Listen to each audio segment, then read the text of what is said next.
Voici l'actualité des États-Unis. Ce lundi 1er décembre 2025, à Philadelphie, la Cour d'appel fédérale du 3RD Circuit confirme qu'Alina Rabah ne pouvait exercer comme US Attorney par intérim dans le New Jersey. La décision invalide sa nomination et impose au département de la justice de désigner une nouvelle direction conforme aux règles fédérales. Plusieurs groupes juridiques estiment que des dizaines d'affaires pourraient être réexaminées, avec des milliers de dossiers potentiellement contestables. Ce mardi 2 décembre 2025, à Washington, un groupe bipartisan de sénateurs annonce qu'il déposera une résolution sur les War Powers si Donald Trump ordonne des frappes contre le Venezuela. L'annonce intervient alors que des forces américaines sont concentrées dans les Caraïbes et que la Maison-Blanche justifie cette posture au nom de la lutte antidrogue et de la sécurité nationale.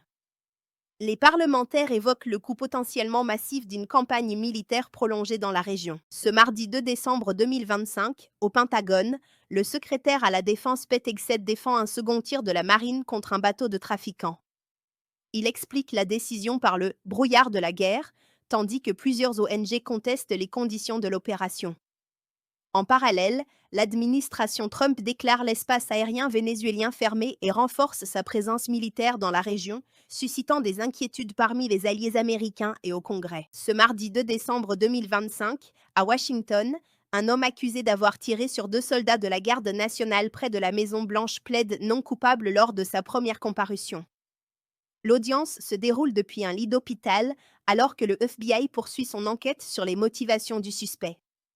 L'affaire s'inscrit dans un contexte où l'Associated Press actualise sa base de données sur les tueries de masse, rappelant que la fusillade de Stockton, en Californie, a fait 4 morts et 11 blessés lors d'un anniversaire d'enfant. Ce vendredi 5 décembre 2025, à Washington, la Maison-Blanche publie une nouvelle stratégie de sécurité nationale présentant l'Europe comme menacée de disparition civilisationnelle.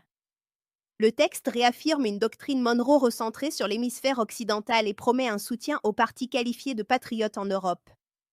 La diffusion du document provoque des réactions immédiates parmi les gouvernements européens, l'opposition démocrate au Congrès et plusieurs experts en politique étrangère. Enfin, le vendredi 5 décembre 2025, la transmission du document au Congrès ouvre un débat sur ses implications pour l'OTAN, l'aide à l'Ukraine et le redéploiement de l'effort militaire américain.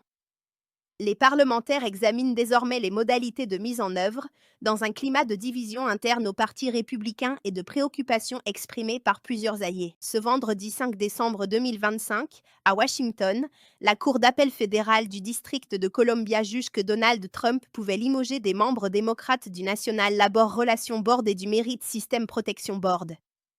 L'arrêt, rendu à 17h42 de la Côte, déclare inconstitutionnelles les protections limitant leur révocabilité. La décision annule des jugements antérieurs et pourrait affecter des milliers de dossiers disciplinaires et litiges du travail toujours en attente. Ce vendredi 5 décembre 2025, à 15h-11h de Washington, le département d'État approuve une vente potentielle de camions militaires tactiques M1085A2 et M1078A2 au Liban pour un montant estimé à 90,5 millions de dollars. Le Pentagone présente cette opération comme un renforcement des capacités logistiques des forces armées libanaises. La transaction reste soumise aux éventuelles objections du Congrès et à la finalisation du contrat. Ce vendredi 5 décembre 2025, à San Diego, la ville annonce un accord de 30 millions de dollars avec la famille d'un adolescent noir tué par la police en 2022.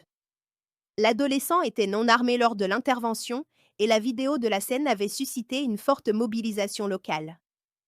Les autorités municipales expliquent vouloir résoudre le litige, tandis que des associations de défense des droits civiques demandent des réformes durables des pratiques policières. Ce vendredi 5 décembre 2025, l'annonce de San Diego intervient alors que plusieurs grandes villes examinent leurs procédures liées à l'usage de la force.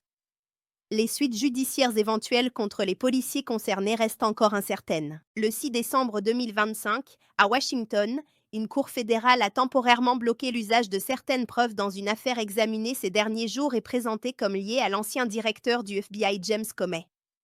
Cette décision affaiblit l'accusation et pourrait retarder les poursuites en cours. Des ONG juridiques et des avocats de la défense soulignent que ce blocage pourrait créer un précédent pour d'autres dossiers fédéraux. Le 7 décembre 2025, toujours à Washington, l'administration américaine a publié sa nouvelle stratégie de sécurité nationale.